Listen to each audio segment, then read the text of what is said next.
ஃபேமிலினானா சந்தோஷம். சிலனா ஃபேமிலினாலே ஐயோ, இன்னைக்கு இருக்கிற ஜெனரேஷன் எப்படி இருக்காங்க தெரியுங்களா?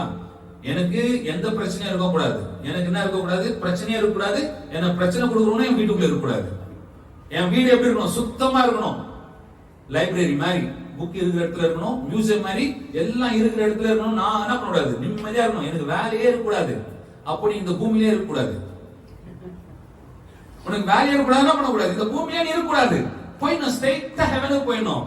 ஆண்டவர் எல்லாவற்றையும் ஒரு சந்தோஷமாய் நம்ம வீட்டுல வேலை செய்யும் போதும் எப்படி செய்யணும்? இந்த ஜாய், சந்தோஷத்தோடு என்ன வேலை இருந்தாலும் சந்தோஷமா செய்யுங்க. உங்கள் சந்தோஷம் உங்களை சந்தோஷப்படுத்தும் மாத்திரம் இல்ல, உங்க சுற்றி இருக்கிறவர்களை சந்தோஷப்படுத்தும். நல்ல பெர்ஃப்யூம் பாட்டில் வாங்கிட்டு வீட்டுல வச்சுட்டு அதை யூஸ் பண்ணாம இருந்தா சந்தோஷமா இருக்குமா? அந்த வாசனை வீசுமா? The joy of the Lord is our strength. கர்த்தருக்குள் மகிழ்ச்சியா இருப்பது நமது பலன் சொல்றோம். அந்த மகிழ்ச்சியை நீங்க என்ன பண்ணணும்? அப்பப்போ ஸ்ப்ரே பண்ணணும்.